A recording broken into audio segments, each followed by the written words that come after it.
जिसको हमने कई कक्षाएं कर ली। अब आगे और उदाहरण लेते हैं इसके कुछ। तो देखते हैं अगला उदाहरण, जैसे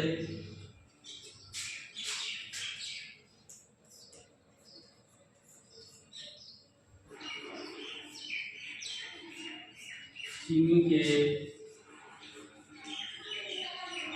मूल्य में 25% वृद्धि होने पर खपत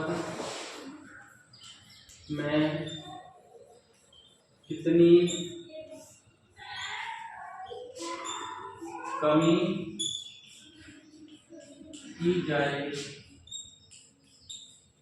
ताकि खर्च केवल 20% ही बढ़े। मान के चलिए कि चीनी की मूल्य में 25% की क्या हो गई, वृद्धि हो गई। तो भाई वृद्धि हो गई, पैसे ज्यादा लगने लग गए, तो क्या करेंगे हम, खर्च कम करेंगे। कोई चीज महंगी हो जाती है तो उसको क्या करते हैं हम, कम करना शुरू कर देते हैं। तो हम यहाँ पे 25% वृद्धि हो गई तो खपत क्या करने लग गए, खपत में कमी करनी पड़ेगी। खपत में कमी तो करेंगे लेकिन खर्चा भी हमें कितना नहीं बढ़ना चाहिए, 20% ही बढ़े। ऐसा नहीं कि खर्चा ज्यादा बढ़ जाए। जैसे टमाटरों का भाव 200 रुपए किलो हो गया था, तो कुछ लोग तो डालना बंद कर दिया था किसी ने, तो कुछ जहाँ 2 डालते तो वहाँ 1 डालने लगे। ऐसे अगर चीनी के मूल्य में 25% की वृद्धि हो गई तो हम खपत में क्या करेंगे, कमी होगी। स्वाभाविक सी बात है कि जिस चीज की महंगाई होती है जब जिस चीज पर, तो उसको हम क्या कर देते हैं, कम कर देते हैं, जिससे खर्चा ज्यादा नहीं बढ़े। तो चीनी के मूल्य में 25% की वृद्धि हो रही है तो चीनी में कमी करेंगे, लेकिन ऐसा तो नहीं है बिना चीनी के काम चले, काम तो चलेगा नहीं। तो हम कमी करेंगे, बंद थोड़ी करेंगे, पर खर्चा तो बढ़ा है, 25% कीमत बढ़ी है। खर्चा हम कितना कम करेंगे, हमें जो पैसे पहले 100 रुपए देने पड़ रहे हैं 120 ही देने पड़े, 20% ही हमारा खर्च बढ़े, ज्यादा ना बढ़े। हम मान लेंगे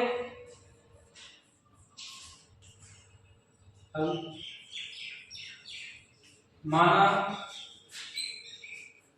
पहले चीनी का मूल्य क्या है,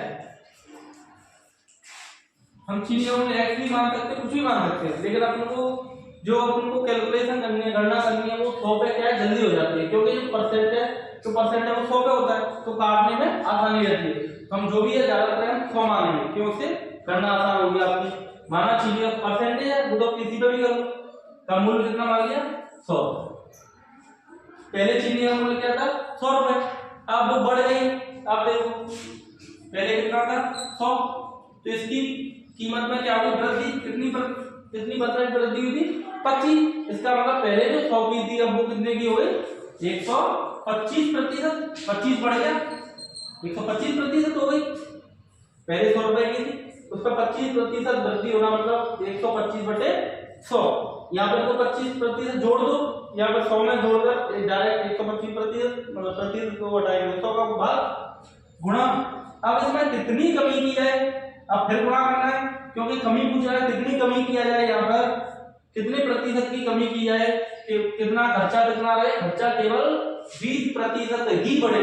मतलब पहले जो खर्चा 100 रुपए हो रहा था वो 20% बढ़ने का मतलब क्या है, 120 रुपए।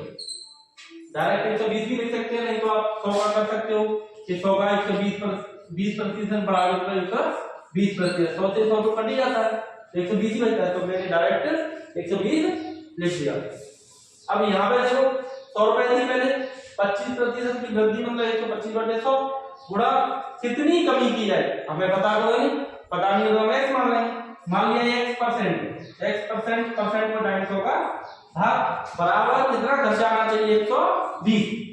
तो देखिए 100 से 100 कट जाएगा, इधर एक 25 से डायरेक्ट कट रहा है, 25 से 5 बार, 25 से 4 बार।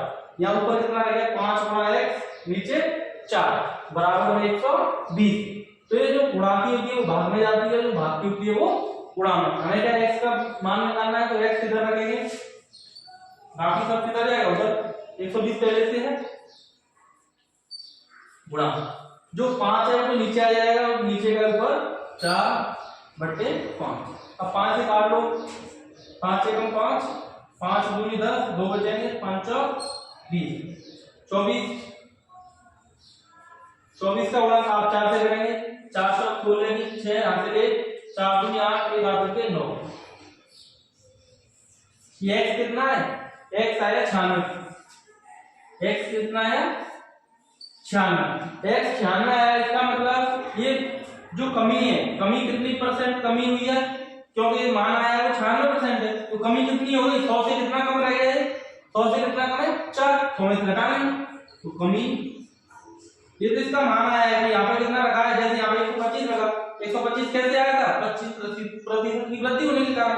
यहाँ तक आया है 96 आ रहा है, x का मान कितना है? 96, तो 96 इसका मतलब 100 से कम हुआ है, तो कमी बराबर 100 माइनस 96 कितना होगा? 100 में से 4। तो देखिए, यदि चीनी के भाव में, किसी भी सामान के भाव में 25% की वृद्धि हो रही है और खपत हम कितनी कम करें कि रुपए कितने बढ़े? केवल 20% खर्चा, तो हमें कितना प्रतिशत कम करना पड़ेगा? खपत 4%। पहले 100 किलो का खत्म हो रहा है, तो अब 96 किलो खत्म करना है, मतलब 4% की